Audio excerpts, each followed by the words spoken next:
Welcome to Dialogue Out Loud. My name is Margaret Olsen Hemming, and our staff is here today to introduce the winter 2025 issue of Dialogue. Caroline, Kline, and I will begin by introducing the articles, and then each subject editor will introduce the work that they edited this issue. So I'm going to start with Ryan Springer's Heretic and the Inversion of the Mormon Endowment. This article explores how the horror film Heretic reimagines the symbolism of the LDS endowment with tools, covenants, and sacred space as a lens for examining transcendence, deception, and spiritual agency. Springer discusses the film's critique of corrupted ritual power. He also goes into Gnostic resonances and how the journey of these two sister missionary characters in the film becomes a modern Sophia story of liberation. Yeah, and we have another terrific academic article. This one is by Thomas Murphy, and the title is White is an Ite, the Book of Mormon's Misappropriation of the Iroquois Great Law of Peace. And this is an article that looks at how the Book of Mormon's promise of a peaceful, unified society with no more ites actually echoes and reshapes stories from the Iroquois Great Law of Peace. Murphy argues that by portraying this unity as becoming white, the text reflects early American ideas that actually erased Indigenous identity rather than honoring it. And he also shows how these ideas later influenced 20th century policies that tried to force Native peoples to assimilate. So this is going to be a really good one. I'm excited for all you readers out there that get to read this very soon. Great, thank you. We will go next to Personal Voices. We now have two Personal Voices editors. We have brought on Farah Snedden, who is here but will not be speaking this evening, and Charlotte Hansen Terry, who is going to review the essays for this issue. Yeah, there's 5 great Personal Voices essays in this winter 2025 issue. Including one by myself. So I have one, it's titled Roots and Responsibilities. And in this piece, I'm considering my roots in my ancestors and also with my history, particularly with my connections with my grandmother, who I'm named after. And then I look ahead to these ideas of responsibilities that I have in my faith, but also my life more generally because of what I'm rooted in. Then we have a piece titled Haunted Houses by Hadley Duncan Howard. This brings together a few elements and talks about the spiritual fallout from a temple endowment that mimicked a childhood sexual assault. And it explores the story of God's silences, but also God's communications through those processes as well. We have another piece, Avian Intermediaries by Suzanne Greco. And Greco looks at avian messengers between realms and also looks at specific experiences that she's had in her life and the avian intermediaries that have been there in those specific moments. After that, we have a piece titled Sneaking to Church in Saudi by Stephanie Kilpatrick. And she talks about her experiences of going to church in Saudi Arabia and the power of having a common culture based on the gospel in such a space with different languages and different peoples and meetings. And then how different it felt to then go to church when she was back in the United States and kind of contrasting those experiences. And finally, we have a piece, The Power of Words by Scott Sanderson, that looks at how we use words within LDS worship, particularly when people use the words like that we know something or something might be true. And he explores these ideas of knowing and belief and what that actually looks like, especially in these LDS meetings and how we use those kinds of words. Thanks so much, Charlotte. You tell us a little bit about, I don't know, is there one of these articles that particularly connected to you? Yeah. I mean, besides your own, obviously. Yeah, well, all of them I really enjoyed. These were all really great and a wide variety of experiences that they're talking about. But there's this one quote that I kept thinking about from Hadley Duncan Howard's piece. So I'll just read this. This is towards the end of her piece. And she says, religion is only a vehicle for a relationship of tremendous trust in God, for a friendship that includes humor and talking back, laughter, sarcasm, frustration, inside jokes and shared shorthand, necessary silence, and joyful reunions. And it really stuck with me when I first read her piece, and then as she continued to work on it with this piece that's in the issue of just kind of thinking about this trust in God and what that actual relationship looks like in developing it. I thought that was just a really powerful way to kind of explain that. So, yeah. Great. Thank you so much for sharing that. Next up is Joe Plicka to talk about our fiction section. Hello, Joe Plicka here, along with Ryan Shoemaker, fiction editors for Dialogue. We're excited for this winter 2025 issue to share with you excerpts from Sheldon Lawrence's AML Award-nominated 2023 novel, Heaven Will Find You. It's drawn partly from Lawrence's extensive study of near-death experiences, and these two chapters will introduce you to a man who learns that dying is no escape from a life of broken relationships, self-loathing, and lingering addiction. Though he's relentlessly pursued and tempted by dark forces in the afterlife, the man also discovers that God is tirelessly seeking him. Guided by angels, he still struggles to see himself and others fully through divine eyes, but eventually discovers that true righteousness deepens our ability to love and be loved. This is both an allegory and a gripping story. It's a deeply moving, beautifully imagined, and for us, it was a transformative book, and we're excited to share it with you. Wow, that sounds fascinating. Tell me, did you work with the author in pulling out these excerpts, or how did you pull out a shorter version from the novel? Yeah, we talked to Sheldon and decided to put a couple chapters in there that are kind of more introductory, but I think that they will whet people's appetites and hopefully encourage people to go seek the book out, because it is certainly worth reading. Great. Thank you so much. Thanks. Next up, we have poetry. Please go ahead, Teresa. Okay, thank you. Teresa here, a poetry editor for Dialogue. In this issue, we have 8 poems by 5 authors. We are going to journey in this issue from Jello to leafcutter bees, Alzheimer's to quasars, and memory to Heavenly Mother. The poems herein cover a whole range of topics. Dixie Partridge invites us to consider nature. She has 2 poems in this issue, This Quickening, Sleepless Past Midlife, and Roots for Grieving. Just to give you a little teaser of some of her writing, one of the excerpts from her poem, This Quickening: milk fern frosting windows, a lake stream of ice rising. Moving on, Justin Evans, he thrills us with 3 poems. I found his poetry very intellectual and elevated. It was a treat to read and be a new fan of his. One of the excerpts from his poem, Mega Chile, which is a leafcutter bee. Short stanza reads, "There is no need to fear a swarm. There is only the singular devotion." Next, we have a poem, Startled Awake, by S.J. Larson. Herein, she discusses Heavenly Mother and the dissonance between belief and practices in a patriarchal church. The tone is of one of questing and also maternal comfort and connection. 2 more. This next one is by Jacqueline H. Harris, and it's a thrilling poem because it's out there. I'm just going to read an excerpt. Passions of Funeral Potatoes, 9 by 13, Green Bean Casserole, Wing of Doctrine, Cold Hawaiian Haystacks, Part a Red Sea. So I'm just going to leave you with that bit, but definitely wry and witty. Themes of food and pop culture in the Mormon culture, which I found delightful. And that's in the poem Celestial Diffraction Through Gelatin.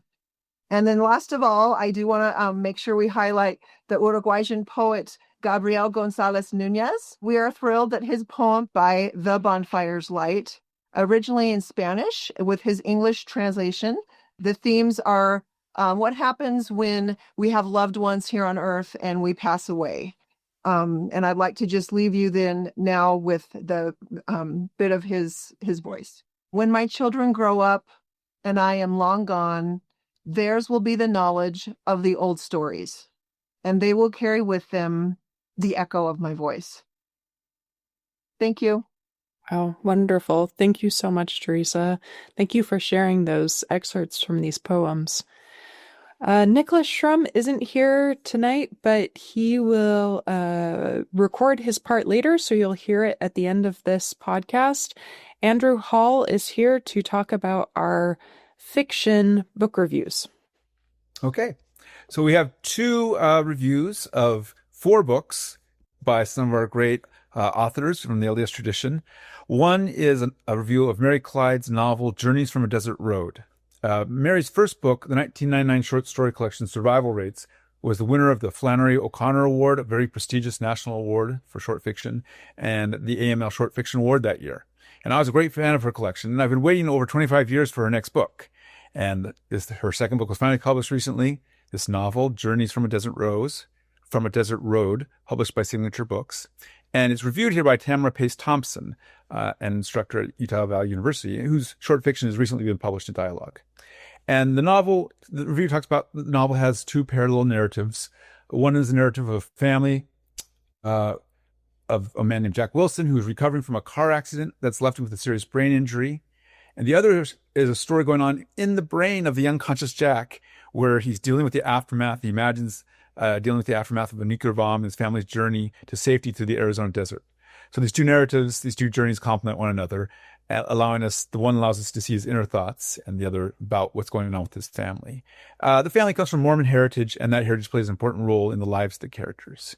And the center of the book really, though, is the mother, Ellen, who keeps her family from splintering by loving them in all their flaws. It's not her faith in dogma that stabilizes her family, it is her love. So it's a pretty strong review. Then the second review is of 3 recent poetry collections, all by female LDS authors or LDS heritage authors. Maureen Clark's This Insatiable August, Elizabeth C. Garcia's Resurrected Body, and Darlene Young's Count Me In. Melody, the reviewer, is the former poetry editor at Exponent 2 and is the current poetry editor at Segola, so she very much has her hand on the pulse of what's going on in LDS-related poetry. And she says that these poems dissect and elucidate themes of relationship, selfhood, parenthood, God, and nature. Collectively, they create a kaleidoscope of experiences from women in different but overlapping stages of life. Reading them feels like a triptych, feels like visiting a collective art exhibit by the likes of Judy Chicago, Georgia O'Keeffe, and Joan Mitchell. Beauty everywhere and something for everyone. Just very briefly, the Darlene Young's collection, Count Me In, is very fun and deeply felt look at family and life. She doesn't take herself too seriously. She has a poem, The Baby That Became Me, where she talks about her newborn self and says she has not yet met her lifelong bully, her older self. And then she goes from there with lots of poems that traverse childhood, adulthood, and all parts in between. The second collection is Elizabeth Cranford Garcia's Resurrected Body. And Elizabeth had been our former poetry editor. The review says that the book is an ode to incarnation. She looks at animal, vegetable, and mineral, all enlivening them all, giving them grace through her unflinching storytelling. And then the third collection is Maureen Clark's debut collection, This Insatiable August, which feels like a celebration of everything. She's a consummate writer who employs classic and freeform verse to transform everyday moments into high art. This is the collection that won the AML Poetry Award in 2024 and is a great book. Okay, I think we'll leave it at that. Great. And we're all extra excited for Elizabeth Garcia and her book of poetry. From the Pulpit is by Justin Goodson. It's called Christmas's Music. And this is a sermon that he gave in 2020, so right in the middle of the pandemic. And he talks about, sort of sets the scene with, carolers who he hears even during the pandemic with social distancing. And he compares Christmas to music, showing how life gets more interesting and more Christ-like when we embrace sort of the dissonance of people who aren't just like us. And he uses a lot of musical imagery, encourages people to sit down at the piano and play some of the chords that he invokes to explore ideas. So he's really using a theology of music to invite us to lean into harmony and let our differences create something beautiful. And, we should be able to read it just in time for the Christmas season. In this issue of Dialogue, we have 3 nonfiction reviews that I'm happy to introduce people to. The first one is a review of Katie Ludlow Rich and Heather Sundall's 50 Years of Exponent 2, which was published with Signature Books in 2024. This book is reviewed by Rebecca DeSchweinitz, who's an associate professor of history at BYU. In her review entitled More Than a Long Letter from a Dear Friend, DeSchweinitz praises Rich and Sundall for including in the anthology section of the book a wide variety of writings and authors from across the different eras of Exponent 2. She notes that the historical section of the book, which is significantly shorter, around 110 pages, is short, but still represents a solid beginning for future scholarship on LDS women and Mormon feminism. Overall, DeSchweinitz finds 50 Years of Exponent 2 to be an important and well-written work that shows Mormon women, quote, acting collectively to improve their condition, especially those of, quote, ordinary moments of women's lives and from the often heavily managed margins of the institutional church. The second review is of Matthew L. Harris's Second Class Saints, Black Mormons, and the Struggle for Racial Equality, which was published also in 2024 with Oxford University Press. This book was reviewed by Benjamin E. Park, who's an associate professor of history at Sam Houston State University. And his review, which is entitled The Long Road to the Long Promised Day, in it, he celebrates second-class saints as what he calls a gift, due to its archival research and arguments about how the church developed, navigated, and negotiated its racial policies since the end of World War II. Park was especially impressed by Harris's access to personal papers, including those of families outside of traditional archives found in the church history library or in university libraries. Park notes that Harris's overall narrative, since it analyzes so many of the church's high-ranking internal figures, tends to privilege white voices. But on the whole, Park praises second-class saints for being a monumental achievement and an archival-rich reckoning that will both prompt discussions within the Mormon community and serve as a foundation for future scholarship. And notes that, especially in the way that Harris introduces opportunities for analyzing the Black experience within the church in the post-war period, Harris's book does a good job of introducing those new avenues. And then the final review that we have is of Shinji Takagi, Conan Grimes, and Megan Raincock's Unique But Not Different, Latter-day Saints in Japan, which was published also in 2024 by Greg Koford Books. And this book was reviewed by Pierre Vendasi, who teaches sociology of religions and society at Bordeaux Montaigne University.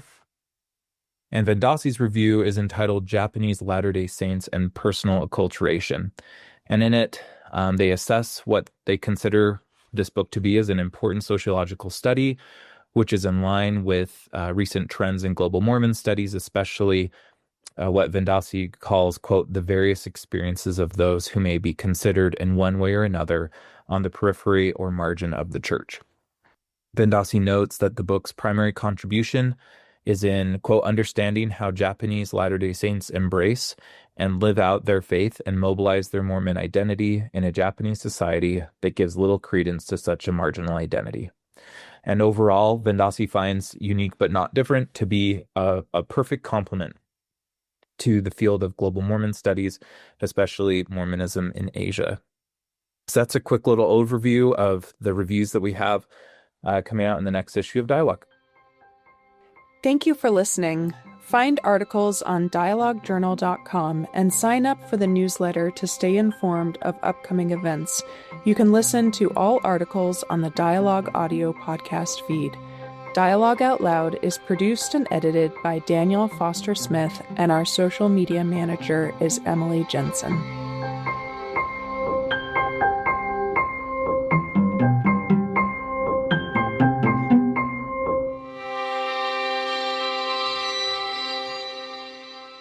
Greetings, my name is Rebecca DeSchweinitz, and I'm thrilled to serve as a board member at the Dialogue Foundation and as one of the hosts of Dialogue Gospel Study. In each episode, which we record live the second and fourth Sunday of every month, we welcome esteemed speakers from a variety of backgrounds to share their insights and perspectives on the Come Follow Me lessons. Our aim is to spark meaningful conversations about the scriptures, to connect them to our personal experiences and to our understandings and explorations of the gospel. To stay in the loop with our upcoming lessons and this opportunity to engage with Mormon thought, culture, and belief, be sure to visit dialoguejournal.com and sign up for our newsletter. By doing so, you'll receive updates and timely links to join our live stream lessons. Additionally, you can catch up on our past guests and episodes by subscribing to Dialogue Journal on YouTube, Facebook, or wherever you listen to podcasts. Dialogue Podcast Network.